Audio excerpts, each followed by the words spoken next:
when you are? Well, even though you call it from football, you're still coming out to camps. Talk about being out here today. Yeah, it's awesome to be here with ProCamps. I mean, really just the opportunity to get out with these kids, and it's been such a huge part of my life, and encouraging these kids to chase their dreams. And this is something I've always had on a circle on my calendar, even with the whirlwind that I've gone through. So it's great to be with them and inspire them, and encourage them in so many different ways. I heard one kid ask if you were still good friends with Tony Romo. Kids are just so. I mean, they don't. There's no filters there. They just ask what's on their mind. Yeah, they don't care, and I guess a lot of people get confused because I think we're competitors now, with him at CBS and at ESPN. But look, I mean, we have great friendship and relationship, and what we've been able to accomplish together. And so I think when you're in this point in your career, you reflect back. So many great memories, puts a smile on my face, not just because we were able to accomplish together, but more importantly, the relationship we are and the people we are today. Do you know the numbers? How many years have you done this camp, and how many kids are out this weekend? Yeah, this is our 9th year doing it here, and I think there's about 300 kids, and so it's always awesome to be able to see them. Today it's a little bit rainy, but the spirit, the way they go about it, it's been a special day. I think throughout my career, the platform to be able to give back to these kids and encourage them, and inspire them. But really, they're such an inspiration to all of us. Jason, you have a new appreciation for Tony Romo. You said you playing quarterback out there a lot this morning, throwing the ball, and always easy to make a completion. Oh man, everybody wants the ball, and they're always wide open. I mean, that's the life of a quarterback. But I've gotten used to it with my boys in the backyard. They don't think I'm worth a wet rag when I throw it around. So, but it is. It's fun to be around them. They all want to play quarterback, and more important, I'm glad to see them put the iPads down and get out there and play some football. Has it fully sunk in yet that you're not in the NFL anymore, and it's a whole new career now? It's not playing football. It's been such a whirlwind. I really don't think I've been able to take the time to step back and think about what's transpired. Jerry was a great counsel for me going through that process, and look, I've probably been day to day for quite some time now, and so to have this opportunity and to stay around the game and share my knowledge and love for the game in the NFL, but it's going to be bittersweet because the core group of guys over there, Dak and Zeke and Sean Lee, and that offensive line, such dear friends of mine, shared commitment throughout the years. It'll be tough to see them go out this season and play, but you know what? The circus doesn't stay in town forever, as I said in my press conference, and I'm well aware of that, and just so appreciative of my time when I reflect back. I got some joy a couple weeks ago about what is it about former Cowboys who end up in the broadcast booth.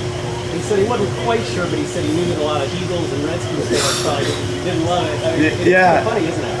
It is. I mean, they've been booing me for a long time, so I'm sure those boos will continue to happen. I think more than anything, they're just really good at it. With Troy and Tony and Darryl, I mean, they're really good. I mean, certainly the Cowboys platform helps with opportunities, but more than anything else, I think they share an insight to the fans, and that's what I'm trying to do. Just kind of started boot camp right now, and I'm looking forward to that next chapter. Mr. Witten, no doubt that people are going to be talking for a long time about your on-field legacy. What do you think is your biggest off-field legacy?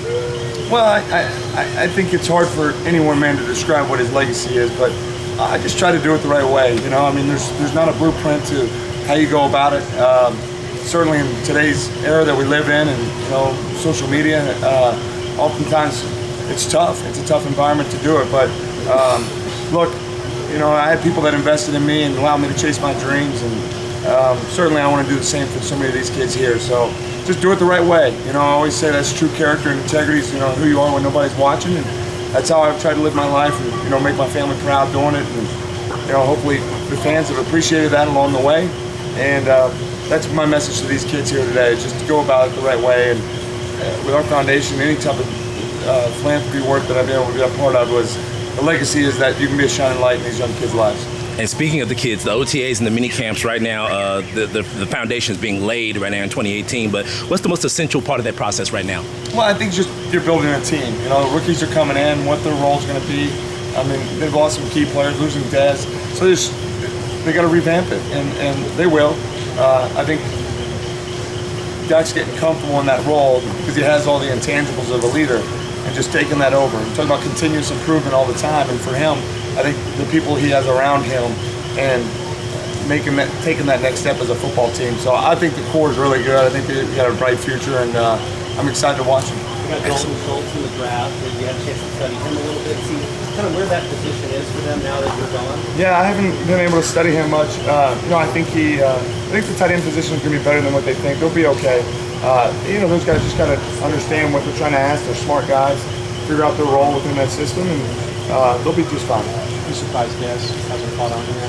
Yeah, I think for Dez, I think it's just trying to find the right fit. I referenced last week. I think for him, it's sometimes he's misunderstood. Because his passion is in the way he plays. But I had great 8 years with Dez, and I know he can still play football. He's as good as there is. He's going up and high pointing the ball.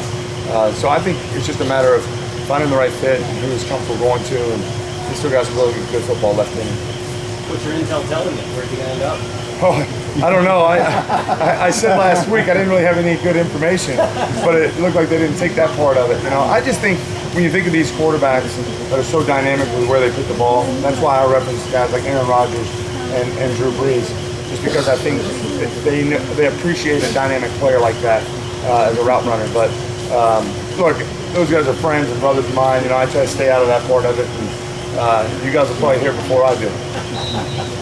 All right, guys. Always good to see you guys. Appreciate it. Thanks, sir. Yeah. Can I grab that microphone? Yeah.